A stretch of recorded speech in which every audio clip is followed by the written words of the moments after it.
Welcome. Let's talk about some Midlothian houses. Let's find that perfect Midlothian house. Now, in this series, what we do is we look at every single city in the Dallas-Fort Worth Metroplex. So if you're thinking about a city that's not Midlothian, we've probably already covered it or are about to cover it. So let us know in the comment section down below which city is next for you. Now, in this series, our goal here is to help you analyze, help you find that perfect house, in this particular case in Midlothian. Now we're going to look at Midlothian, where it's at, the location, talk about commute, talk about community, talk about the price point and budget necessary. So we're going to look at the area as a whole first and really try to identify, hey, is this the home or is this the area that we want to move into?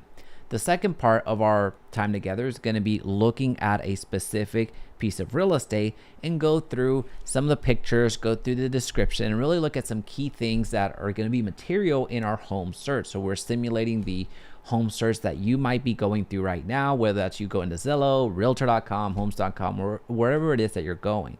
So I'm going to show you a few different aspects to consider. Eli, what's up? A few different aspects to consider that are going to be valuable for you as you're searching for your next home. Because when you're looking for your home, it can get overwhelming, it can get stressful, it can get very challenging to find that ideal home, and especially since we're talking about a home that will be hundreds of thousands of dollars. So you don't want to make a mistake there.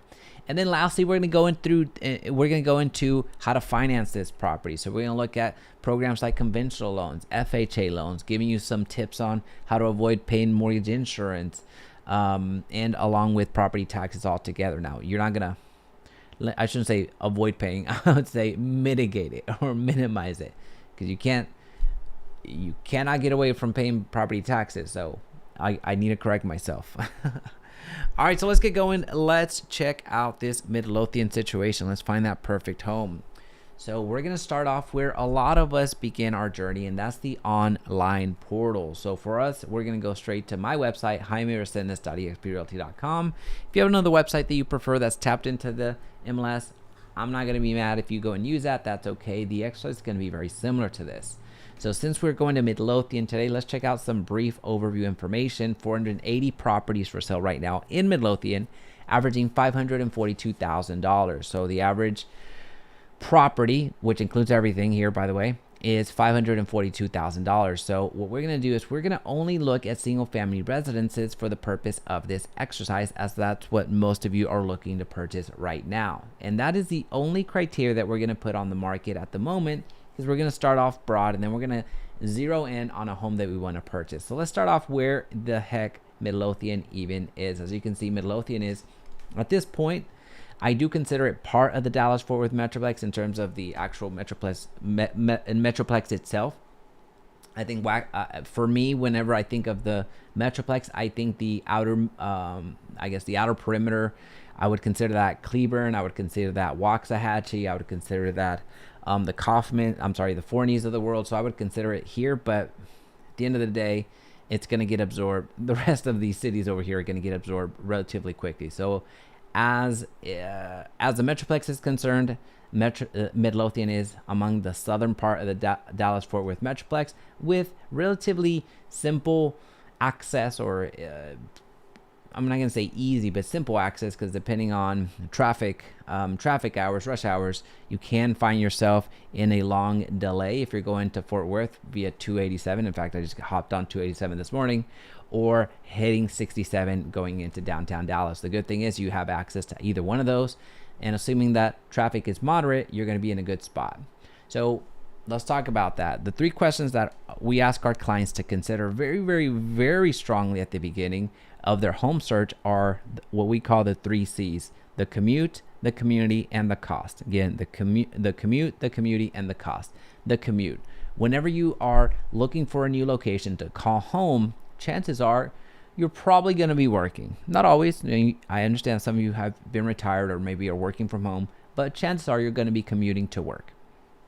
So depending on your needs to go into the office, to go into the warehouse, to go into the manufacturing center, wherever the heck it is that you work, commute is a big concern, right? Because you're going to spend a good amount of time in the mornings and the afternoons tied up in commute. That's the same 30 minutes, hour, 2 hours that you could be spending with your family or working more if you want. But it really does factor into your decision. The commute is super important. So that's the first thing that you want to understand for yourself. What type of commute do I want? Because that's going to really bleed into the second, the community, but basically the lifestyle that you want to live. So are you the type of person that needs a lake nearby? Are you the type of person that wants to go to a new restaurant every evening?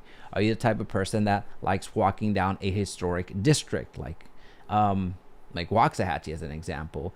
Midlothian, not as much, but just give you different perspective, different feels for what I'm referencing here. So again, what type of community are you looking for? Are you looking for that fast pace, or are you looking for that slower pace?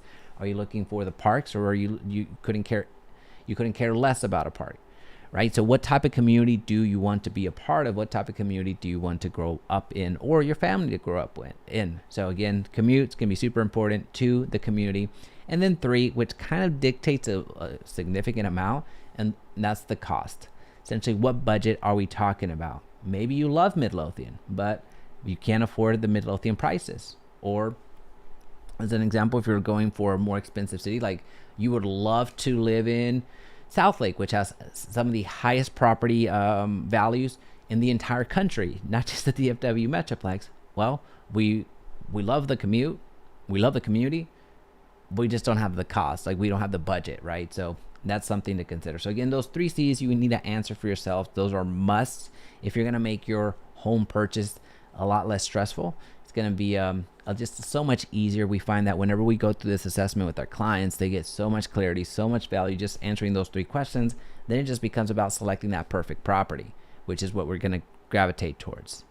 So this is making sense. Let me know in the comment section down below if that's making sense. Also hit that like button if you would be so kind. If you're finding some value in this video, it's going to really help us grow the channel and reach more people that are looking for this type of content. So let's check out some real estate real quick, because that's going to be very, very important for us to do as we go into analyzing a specific property. So again, what we're going to do here is going to briefly look at different type of real estate available in Midlothian, from the lowest price to the mid price to the luxury part in Midlothian, and then we're going to select a property around the mid price point and do an analysis on it. So we're going to look at the property itself from the pictures, and I'm going to point out a few things to consider whenever you're looking at homes online, and then also going to give you some different things to consider as you go through the details that they're giving on that home, so you don't get confused and don't get tricked into going into a property that would be a complete waste of time for you.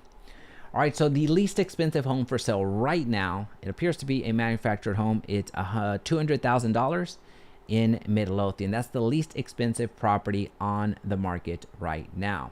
But what you're going to see that really in reality, the bulk of the least expensive properties are under $300,000. So it's 1, 2, 3, 4. So you have about 5 properties that are under $300,000. So if you have a budget, if you can go up to $300,000, Midlothian might not be your best bet right now, because again, you're not going to have as much options here. And once you factor in the rest of your expenses and everything in between, I don't necessarily think that Midlothian would be the best bet for you. But also, even if you were to get into this home as an example, 289, well, what's been happening and what will happen in the future as well is property taxes are going to continue to rise. So as the property continues to gain value, you might find yourself getting squeezed out from the rise in property taxes that you're having to pay, because you're talking about thousands of dollars every single year that can add up to hundreds more every single year as well. And you'll see what that means here shortly. So the least expensive homes for sale right now are in the high 200s, just to be fair. But as we scroll through, check out what you can buy in the 300,000s. These are really, really good looking homes. These are not fixer uppers. You even have a new build right here, and that's on the first page. So 361 for a new build, 1,800 square feet. That's a very decent size home. That's a really good size home. That's actually a really good size home as I'm thinking through it. So you have a lot of options in the 300,000. So if you have a budget of up to $400,000, Midlothian would be a really good option, considering that you have a ton of options at the present moment, and some of those including new construction, which you're not going to find that type of price for this size as well in a lot of other communities around the Dallas-Fort Worth Metroplex. So Midlothian might be a really good spot for you if you're considering purchasing new under a certain price point, right? So again, just incredible real estate. I really like that one. Incredible real estate. So what we're going to do now is we're going to be talking about rate buy down here in a little bit. So it's actually going to be, we might even come back to do the analysis on that one. But let's check out luxury, and then we're going to come back to the mid price point just to see what we got. So the most expensive home right now in the city of Midlothian is $2.5 million. So it looks like it's probably more for the land than the property itself. Let's see. 13 acres, over 13 acres. Yeah, so it's, I mean, I'm sure the property is beautiful too, but 13 acres is 13 acres, you know? Okay, yeah, it's more for the property. It's more for the land because they didn't even include the image of the property itself. Okay, that's cool. Just curiosity, just kind of seeing what the luxury part of Midlothian looks like, because some of our clients do look for that type of real estate in Midlothian. So I always like to get a good sense of what type of luxury is looking like in these markets. Beautiful home. This one's 1.45, which honestly is not bad. You're looking at 2 acres. Okay, cool. All right, so that was just a brief teaser. We're not going to spend too much time in that. What we're going to do is we're going to find a property around the midpoint, which is around here. The average price point right now in Midlothian's in the high 400,000s, low 500,000. So this is going to be a really good spot for us. What you're going to notice though is that there's a lot of new builds here. Midlothian as a whole, when you're looking at the age of the property in Midlothian, you're looking at a relatively young real estate property portfolio. So if you're thinking of Midlothian being your real estate portfolio, like if you owned all the properties in Midlothian, that'd be one, congratulations, that'd be phenomenal. But if you looked at it as a real estate portfolio perspective, factoring all of the homes, you're looking at a relatively young real estate portfolio because a lot of it happens to be new. You're seeing a lot of new builds right now that are brand new, and some that are resales, but they were built very recently, within 2 to 5 years ago. So this is a resale here, which looks incredible and almost looks new, but it's not. So we're actually going to end up going with this one because I do like that picture. I love the sunset photography, so I am a sucker for that. Tip number 1, don't be a sucker for for photography, but it works on me. So do as I say, not as I do, I guess. So what we're going to do is we're going to do the numbers on this particular property. But before we go into the numbers, I want to show you some things to consider. Is this brand new? No, 2021. I mean, it looks so convincing. Look, we're going to go through a few things to consider as you are going through and checking out the home. So unfortunately, this website does not always provide the best picture quality. So we're going to go over to our friend Zillow, because most likely that's probably where you're at anyway. And we're going to look at the property. So here's what I like about this right out of the gate. It has a price cut. So this was in the 600, well, maybe not.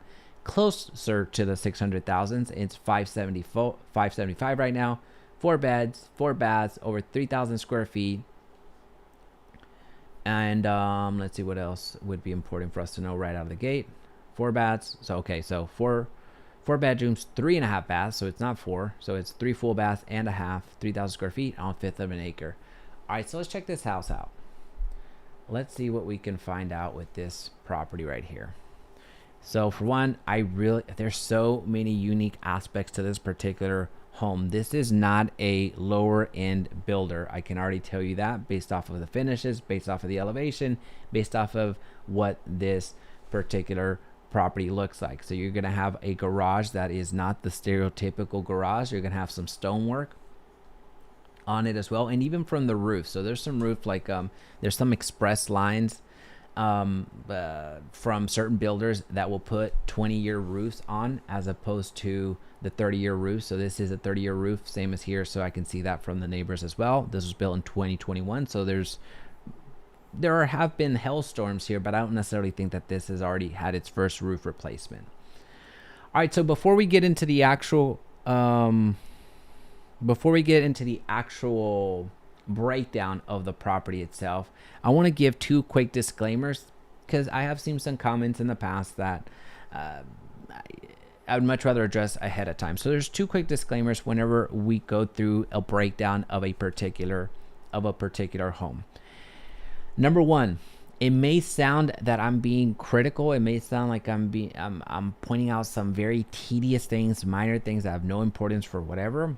But the reason that I point out these smaller things is because the smaller things tend to lend themselves to larger things. So basically, how you do this, the little things, the small things, really have a big indicator to how the big things are being handled. So as an example, with landscaping right out of the gate, I might make a comment, not with this particular one because they've done a real good job, but I might make some comments on the lack of landscaping or care for the landscape. Well, that probably gives me a lot of a lot of context to where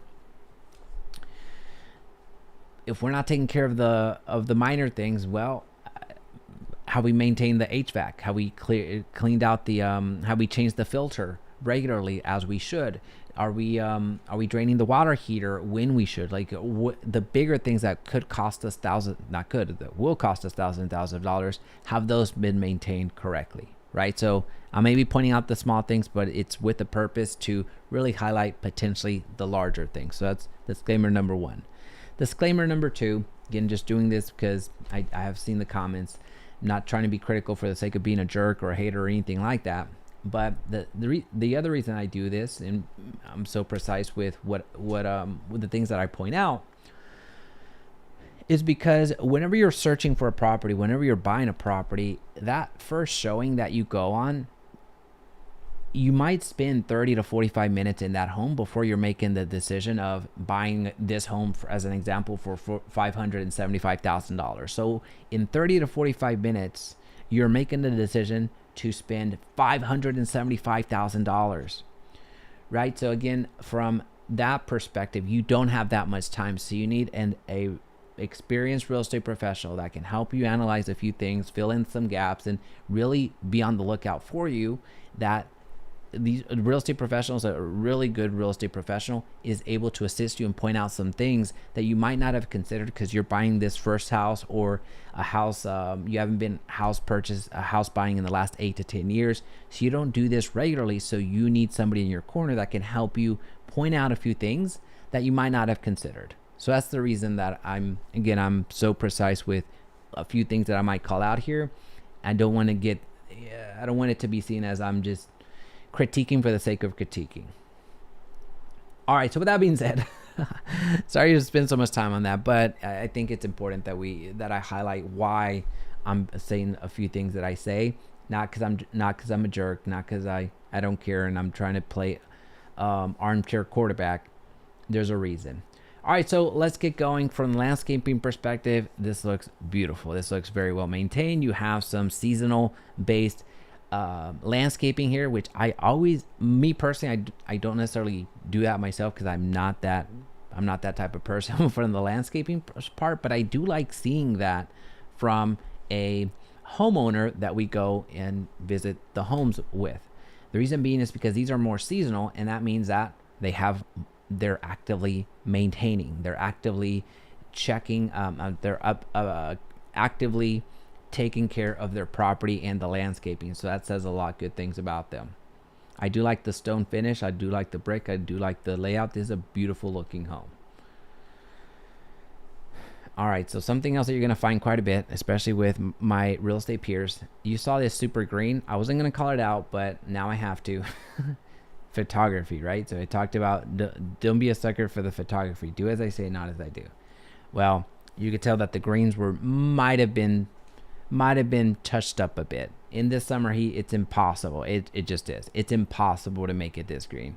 So photographers take it upon themselves to make it look green. So here again, there's nothing wrong with the landscaping. Everything that I say is still true, but don't show up thinking that you're gonna have the truest green that you've ever seen in your life, because that's not possible in this heat.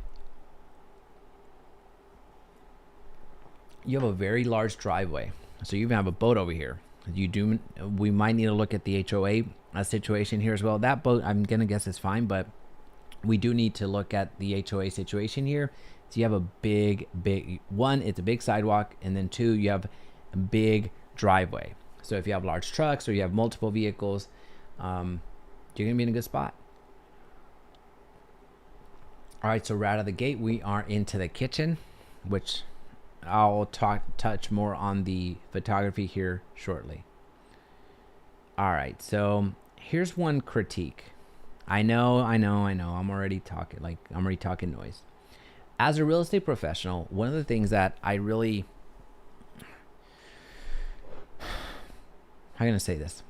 Like from the photography, the order that we upload photos matters. So to jump from the outside to the kitchen to the living room to a floor plan and then back outside, I don't coach my realtors to do this, and I also don't myself do this.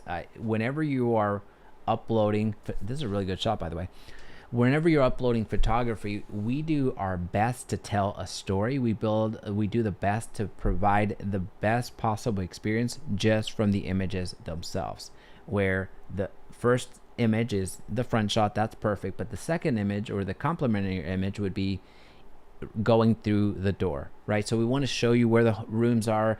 It really helps us get more showings, believe it or not, if we're able to really provide more clarity on what the home looks like.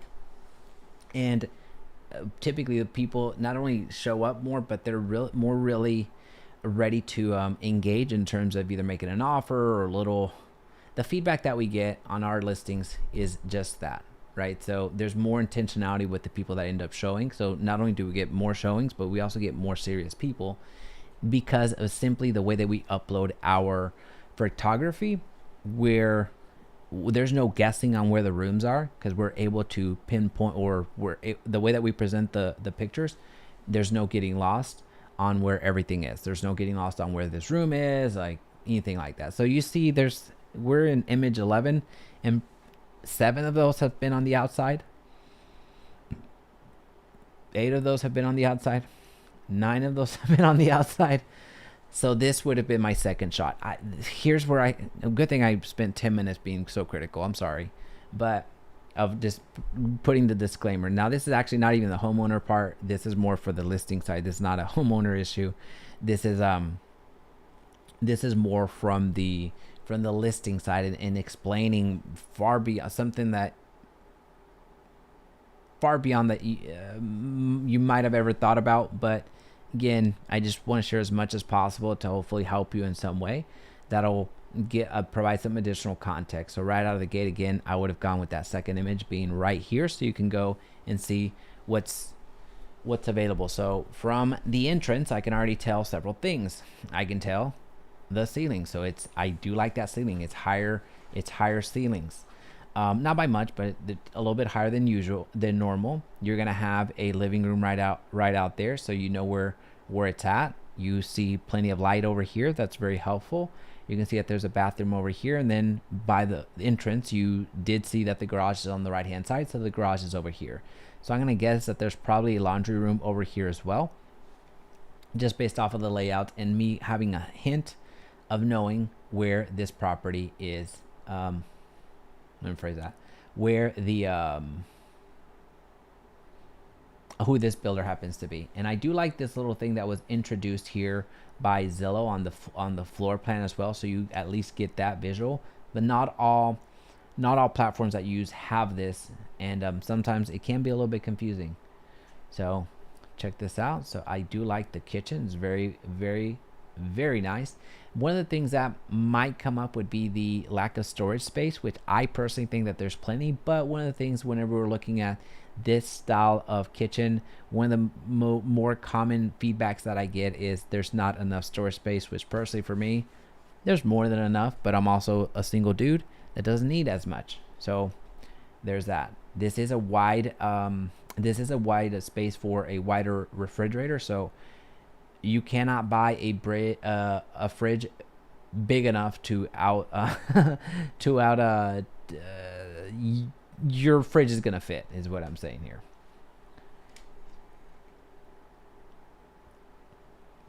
Your breakfast nook.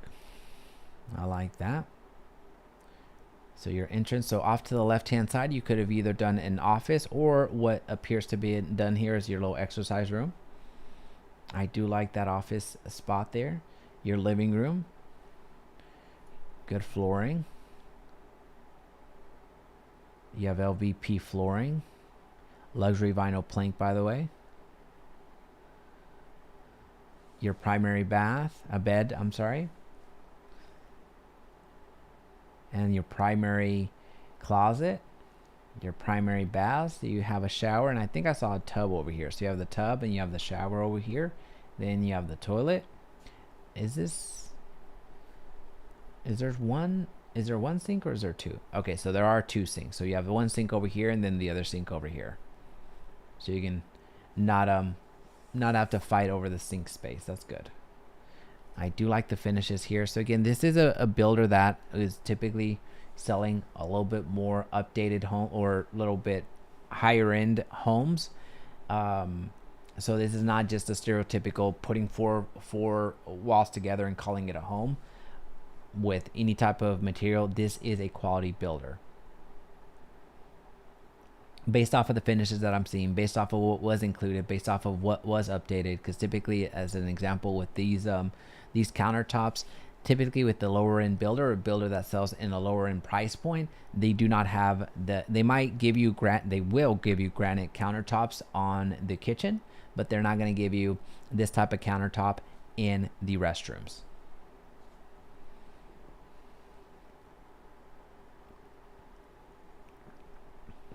I like it. I like it a lot. And then you have your laundry room, which is very sizable. And then over here too, I'm gonna guess, well, this is not a 2-story, so I don't know where that goes. And this appears to be an entertainment room. There's a large room, like massive room. And then your backyard. So again, we're on 1/5 of an acre here. Now, one of the things that might come up, and it just depends on a personal preference, you might not like this. Some people might want a little bit more privacy than that, than that type of fencing. But I'm going to guess that this is probably an HOA requirement. So you might not be able to change it. So that's something to be mindful of. All right, so let's talk about this. Buyer credit available from seller. This is awesome. So several things can be deducted from this. Either buyer credit available for seller. We're talking about either them buying down the interest rate for you. That is a possibility. Them offering to cover some expenses. That's also a possibility. So this is a strategy that we as listing agents deploy to get more attention to the property, and also help the buyers to be able to financially afford this property if they may not have the full asking price. That's what we would do. All right, so the stunning 2021 build home, so it's 3 years that the home has been built, offers modern living at its finest with 3 spacious bedrooms, a versatile office, and an upstairs. Oh, okay, so there's an upstairs ensuite living area that could be an additional room. The 3.5 baths feature contemporary finishes, providing both style and comfort. Enjoy an open concept kitchen, open concept design, perfect for entertainment, and a gourmet kitchen with walk-in pantry and loads of cabinet storage. The expansive master suite boasts a luxurious bath and walk-in closet nestled in a friendly neighborhood with excellent schools and amenities. This home is a perfect blend of convenience and elegance. The backyard has an extended patio and no direct back neighbors.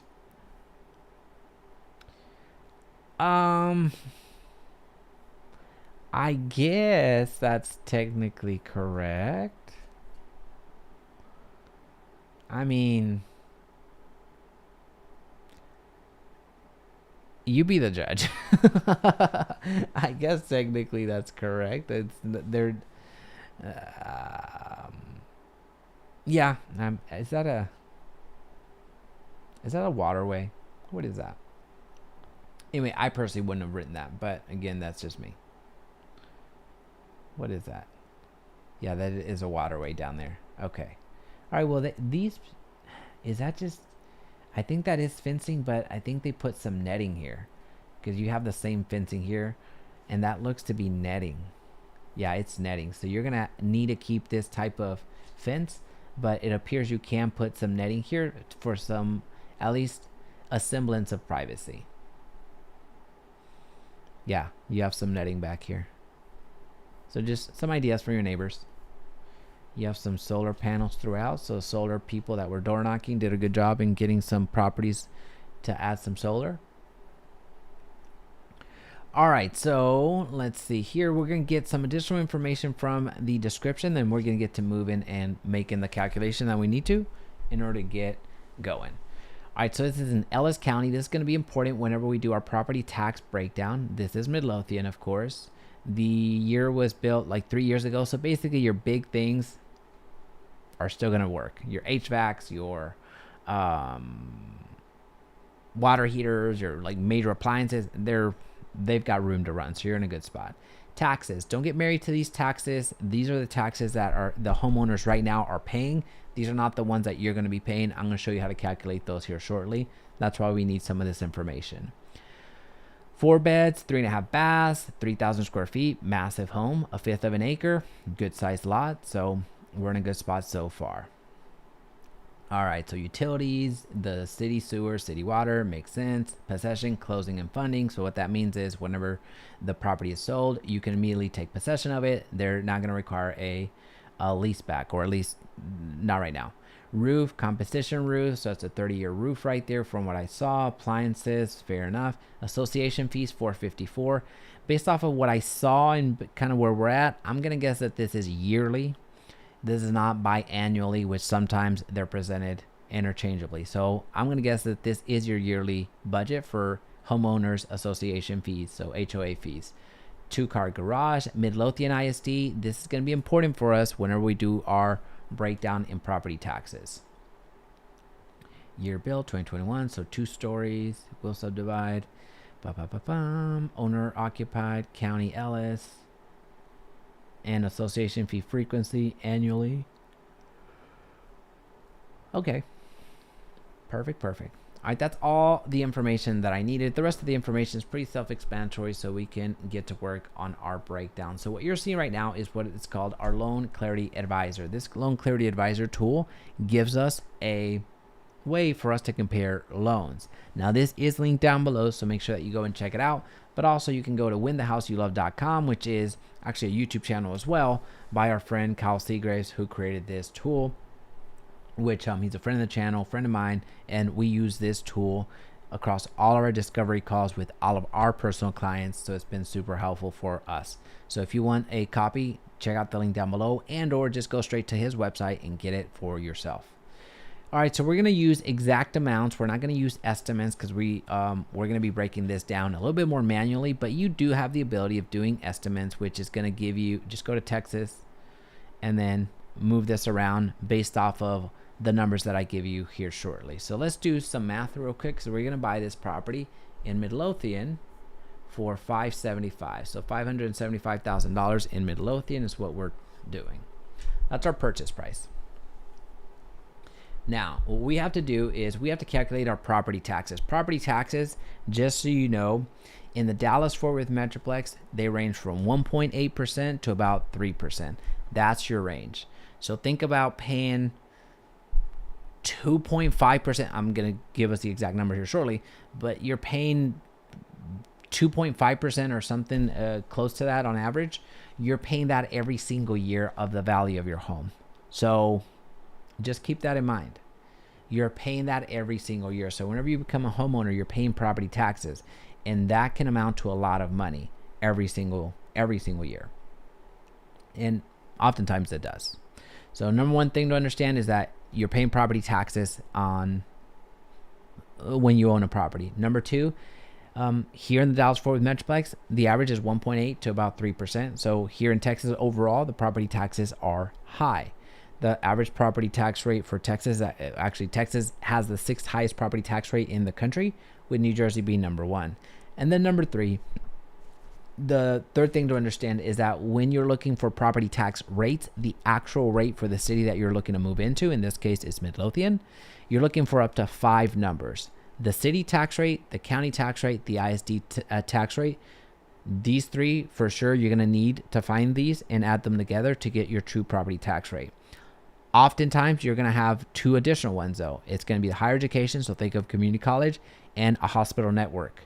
Those five, up to those five numbers, can show up in your property tax rate. So you need to find up to those five and add them together to get your true property tax rate. You're going to see that in action today. So if we're still a little bit hazy on what that looks like, give me 2 seconds and we're going to find it. So what we're going to do now is we're going to go to Midlothian property tax rate. We're going to find the exact property tax rate. Whenever we look for this, we're going to put Texas just in case there's another Midlothian out there that I'm unaware of. Whenever we do this, go straight for their city website first. So right here, we're going to go to their website first. Hopefully they have those up to five numbers out front and center. But having done this for years and years and having made hundreds of videos on the topic, I can tell you that 80% of the cities do not have that number ready for you. So I'm not going to hold high hopes. So, but go straight to the city first just to see if they have it, just for kicks and giggles. If you cannot find the property tax rates that I'm talking about here, then move on to the county itself. So remember, Ellis is where we were at, or where Midlothian is. And if you cannot find it in the county appraisal districts, or I'm sorry, in the county appraisal district, if you cannot find it in the county website, then go to third-party websites like Smart Asset and all the others. But you shouldn't need to get to that unless something super wonky has happened, and then you have bigger issues. All right, so let's go to Midlothian and see if they will give us the information that we need before we go off and explore anything else. So budget.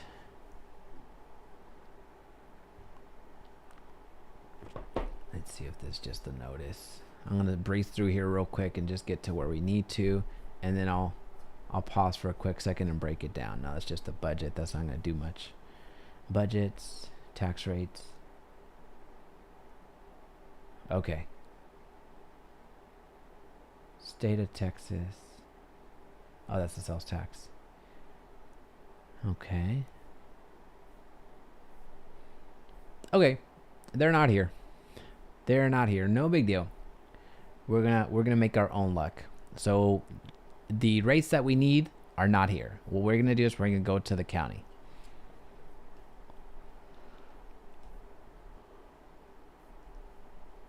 And they're not here either.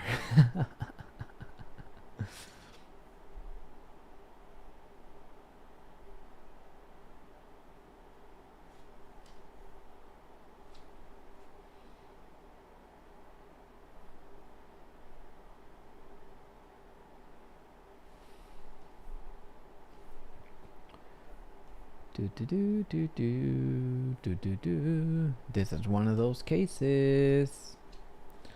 Hello, hello. All right.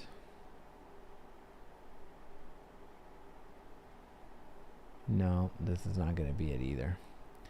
All right. I'm telling you, sometimes they just don't make it easy. Oftentimes they don't make it easy. Okay.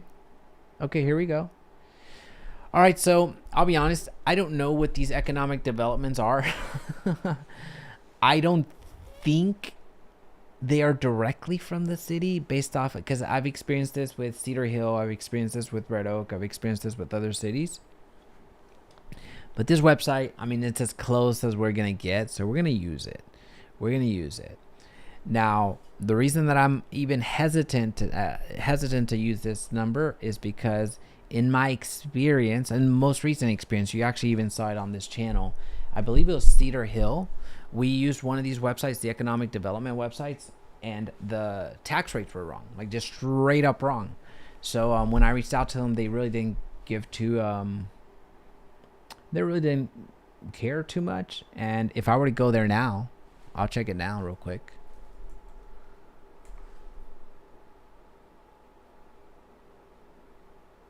Yeah, they still haven't fixed it. This is another one. This is what I'm talking about, like the economic development websites. Again, I don't know too much about politics or whatever the heck that is. Sorry. And this the city of Cedar Hill. This is wrong. This is just wrong, like a ton wrong. And when I called them, I got patched through to 3 different people, and nobody really knew what I was even talking about. And I let them know that this was wrong. This should be 0.697, and this was weeks ago. They still haven't changed it. Anyway, we're going to not learn our lesson, and we're going to use that anyway. We're going to use this economic. We're going to hope that this one's a little bit better. So here's where we get to calculate our property taxes. Remember, there's 3 numbers that we need come heck or high water: the city tax rate, the county tax rate, and the ISD tax rate. For sure, we need these 3. The 2 additional ones that come up in the Dallas-Fort Worth Metroplex quite often is the higher education tax, so community college, and then also the hospital network. So as an example, if you're in Dallas as an example, that would be Parkland. There's that.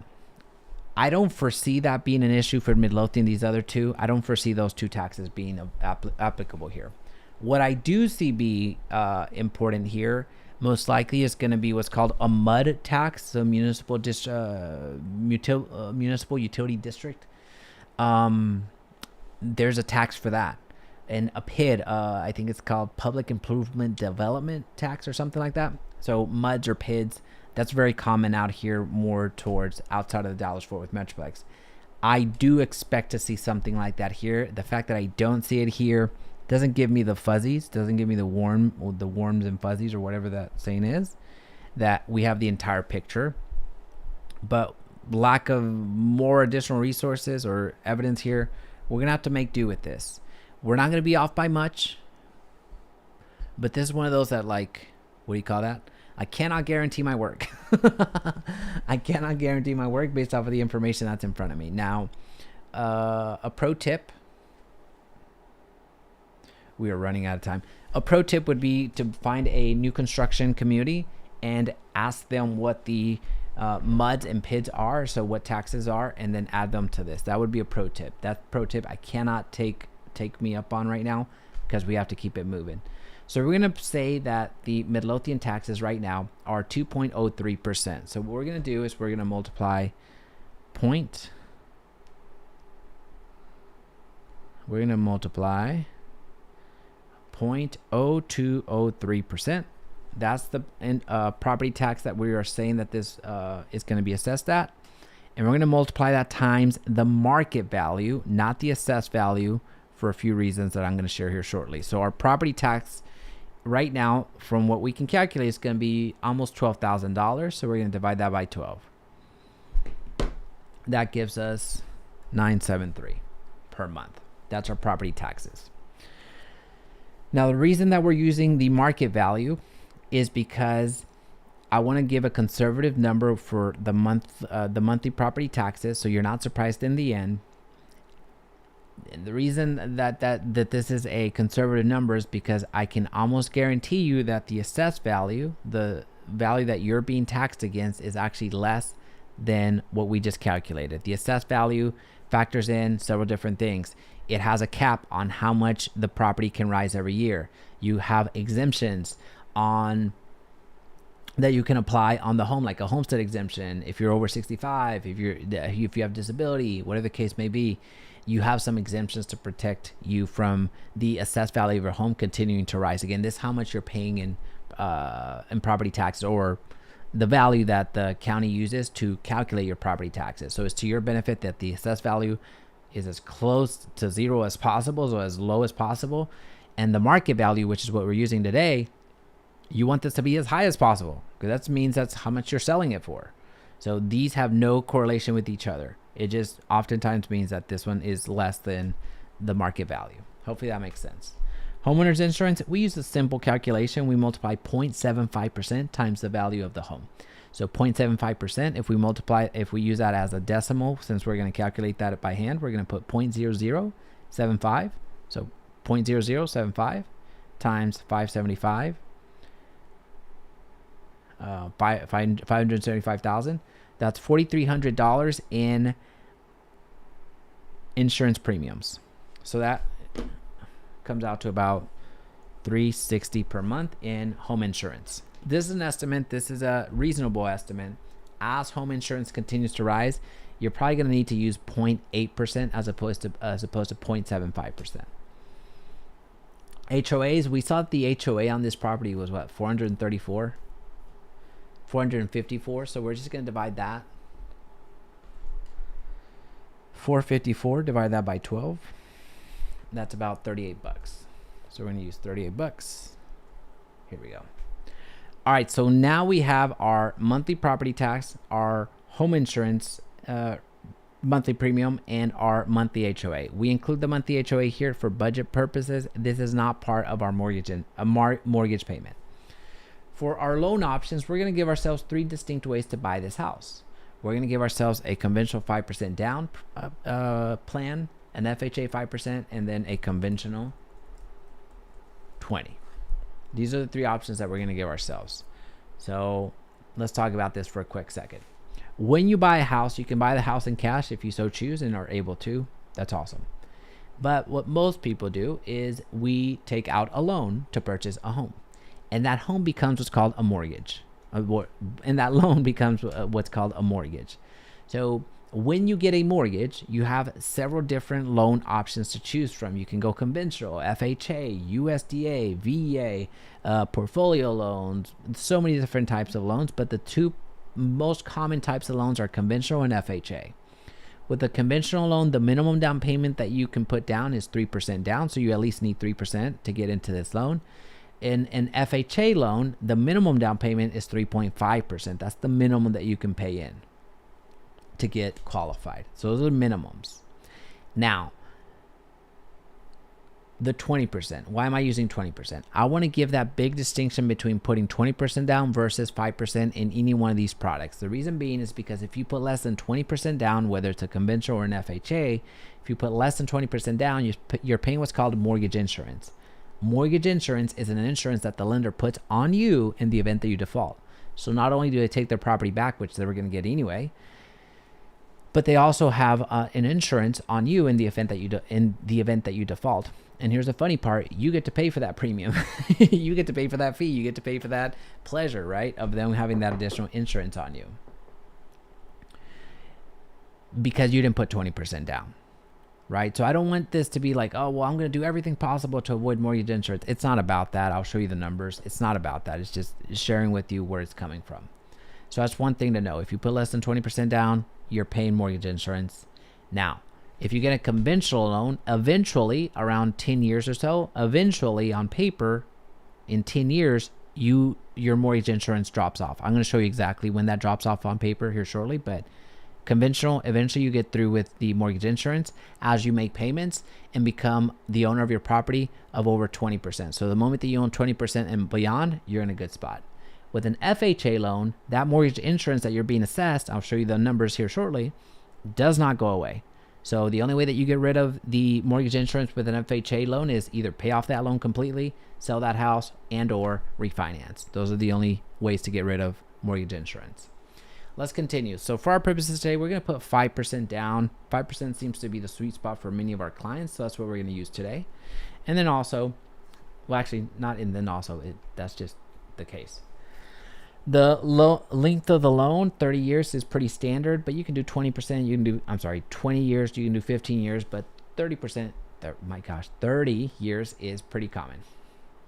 Interest rate. Interest rate is going to change by the hour. So the best thing that you can do once you're watching this, a week from now, a month from now, a year from now, is hit that like button. That's the best thing that you can do. And the second best thing that you can do is go and find that interest rate right now. What is the interest rate right now for buying a home? And we're going to go here. We're going to go to bankrate.com, which is going to give us the average at the present time. So at the moment this is recording, again, this changes by the hour. The interest rates right now are 6.7% for the 30 years. And then, wait, where am I? The national average. Oh, that's the refinance. Yeah. So the 30-year fix right now is 6.57%. So we're going to use that number, 6.57%. Now you might get a more favorable rate. Now you also might not. This is what the average is for, right? So this is the average interest rate that you can afford, that you would have right now. And I'm just blanketing across the board, whether it's an FHA or conventional, 5% or 20% down. I just want to at least keep this consistent. The second thing to note, the next thing is points. What are points? Points is you buying down the interest rate. So there's a par value interest rate. So it's an interest rate that you're going to get offered. That's going to be basically the par value, again, what you're being offered at depending on the loan amount, the strength of your application, your credit, all that fun stuff. So there's an interest rate that you're going to be given by your mortgage lender. But you have the option of buying down that interest. So here, let's just say you got a 6.57% interest rate offered to you. Well, you could actually buy that down, which is another way of saying you can prepay the interest. You can buy down this interest rate by buying down points. And when you buy a point, you're not buying down the entire interest by 1 point, but you're buying down, I calculated based off of like 0.25%, a quarter of a point, a percentage point. So here you could, if you buy 1 point, I would estimate that you're probably paying 6.28% as opposed to 6.57%. I'm guesstimating here. It's just a educated guess. Now, one of the questions becomes, well, how much does that cost for me to do that, to buy down that interest rate? Well, if you buy 1 point, the easiest calculation that you can make is take the amount that you borrowed. So let's just say you borrowed $500,000 as opposed to that. You borrowed $500,000, take 1% of that, and that is how much a point costs. So, excuse me. So in this example, it's $5,000. If you, again, don't keep in mind this, just saying that if you had $500,000 that you borrowed, then it would be $5,000 to buy down 1 point. Lender fees. Lender fees are gonna vary across the board. Lender fees can be 1 to 2%, just depends on a lot of different factors. So I like to leave that blank, at least for now, in our analysis. So when you are running your numbers through it from the quotes that you're getting from your lender, you're able to compare lender by lender and include their fees there, because they will be disclosing that to you, so you don't have to guess at what they are. Mortgage insurance, we talked about mortgage insurance being applied because we didn't put 20% down on these two loans. So you're going to see mortgage insurance be calculated on these two options, not on the third option because we put 20% down. All right, so let's look at what that would look like. Now, if you have, if you want to make extra payments, if you want to do a certain amount every single month, or if you want to do a lump sum, this tool allows you to make that calculation as well. But what we're going to do is we're going to look and see which of these loans is better for us. So when we look at the loan cost breakdown, if we were to put 20% down, that loan after 10 years would have cost us $282,000, which is $93,000 less than the FHA 5%. So that means if we put 20% down now, we're saving $93,000 over the life of that loan for 10 years. And I'll show you the distinction. Like we can change the scenario in a heartbeat, and I'll show you that here shortly. And we would have saved $83,000 when we compare it to putting 5% down on that same loan product. So this is how much we're saving.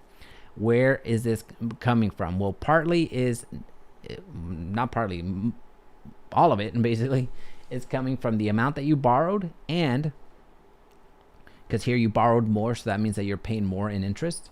And then over here, you're paying more monthly mortgage insurance for both conventional and FHA, plus a finance mortgage insurance, which I believe is like 1.725 on the FHA product. So you're paying more in fees. Goes back to, again, if you default, the lender has a lender insurance on you, you're paying for that luxury.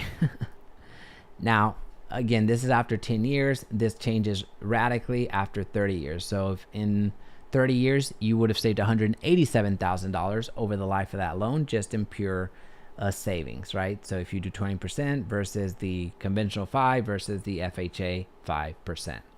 Now, here's the thing. I recognize that 20% sounds good. 20% down sounds good in the sense that I would love to be able to put 20% down, but it's $115,000. I recognize that that's not a reality for a lot of us. in some points of my life that was not possible either.